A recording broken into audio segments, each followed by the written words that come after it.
You guys will find that you have passions, and having a passion is a gift. I think we all have passions, and you don't get to choose them, they pick you, but you have to be alert to them. You have to be looking for them. And when you find your passion, it's a fantastic gift for you because it gives you direction, it gives you purpose. You can have a job, or you can have a career, or you can have a calling. And the best thing is to have a calling. And if you find your passion, you'll have that, and all your work won't feel like work to you. Many kids and many grown-ups do figure out over time what their passions are. And sometimes we let I don't think it's that hard. I think what happens though sometimes is that we let our intellectual selves overrule those passions.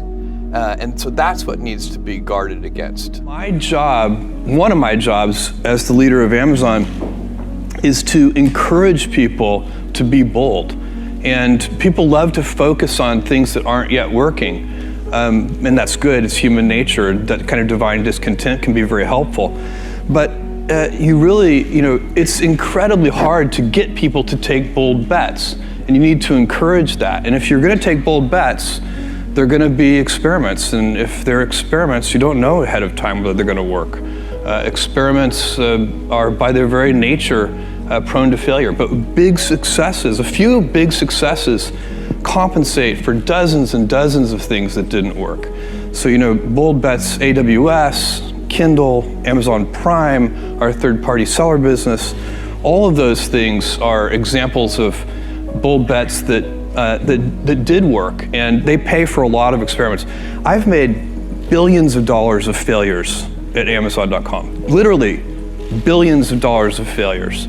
And you might remember Pets.com or Cosmo, or give myself a root canal with no anesthesia very easily.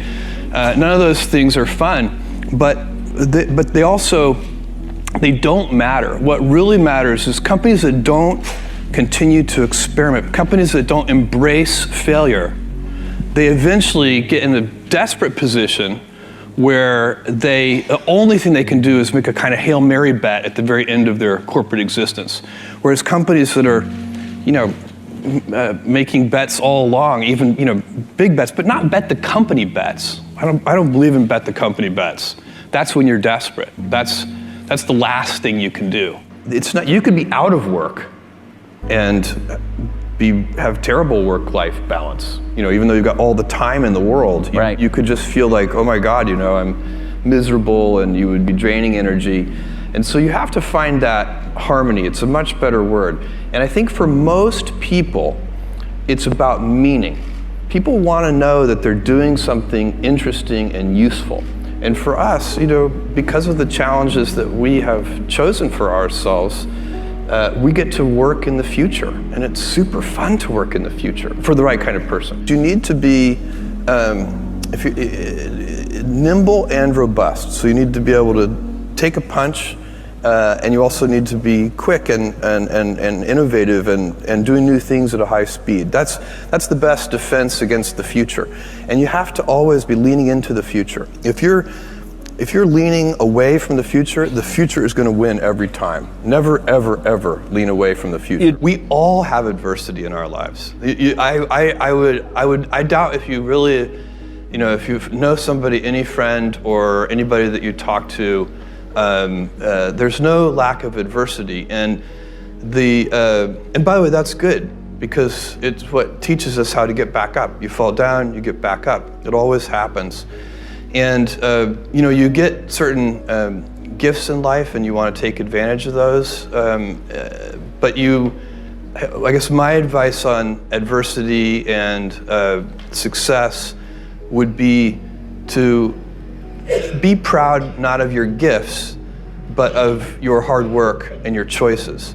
So, you may be, the kinds of gifts you get in life, you might be really good at math. It might be really easy for you. That's a kind of gift. But practicing that math and taking it to the next step, that could be very challenging and hard, and take a lot of sweat. That's a choice. You can't really be proud of your gifts because they were given to you. You can be grateful for them and thankful for them. But your choices you choose to work hard. You choose to do hard things. Those are choices that you can be proud of. Being an inventor requires, because the world is so complicated, you have to be a domain expert. I mean, in a way, even if you're not at the beginning, you have to learn enough so that you become a domain expert. But the danger is once you become a domain expert, you can be trapped by that knowledge.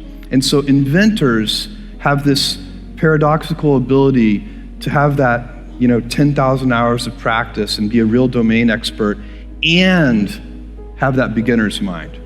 Have that look at it freshly, even though they know so much about the domain. And that's the key to inventing. You have to have both. And I think that is intentional. I think all of us have that inside of us, and we can all do it, but you have to be intentional about it. You have to say, yeah, I am going to become an expert, and I'm going to keep my beginner's mind.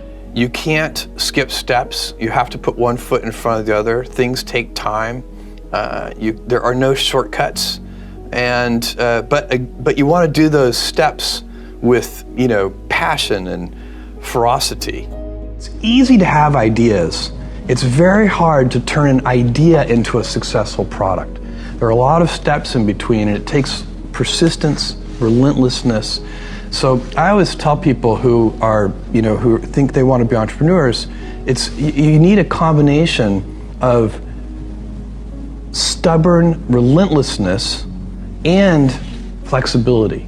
And you have to know when to be which. And basically you need to be stubborn on your vision, because otherwise it'll be too easy to give up. But you need to be very flexible on the details, because as you go along pursuing your vision, you'll find that some of your preconceptions were wrong, and you're going to need to be able to change those things. So I think taking an idea successfully all the way to the market and turning it into a real product that people care about and that really improves people's lives is a lot of hard work. Don't try to chase what is kind of the hot passion of the day.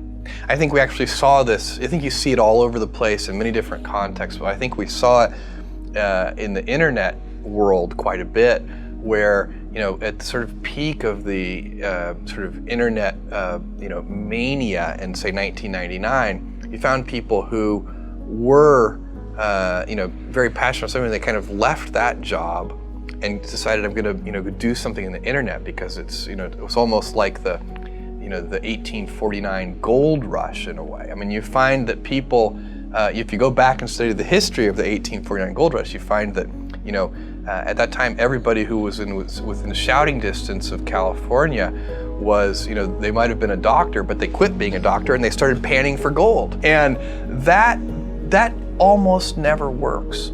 And even if it does work, according to some metric, financial success or whatever it might be, I suspect it leaves you ultimately unsatisfied.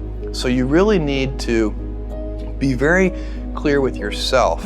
And I think one of the best ways to do that is this notion of projecting yourself forward to age 80, looking back on your life and trying to make sure you've minimized the number of regrets you have. That works for career decisions. It works for family decisions. Do you want? I have a 14-month-old son, and it's very easy for me to, if I think about myself when I'm 80, I know I want to watch that little guy grow up.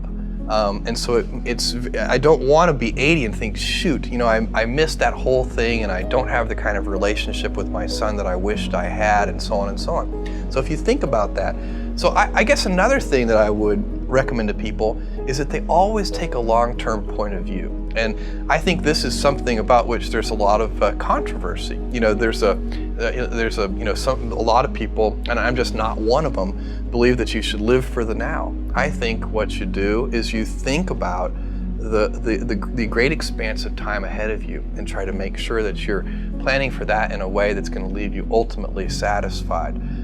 So this is the way it works for me. And I mean, everybody needs to find that for themselves.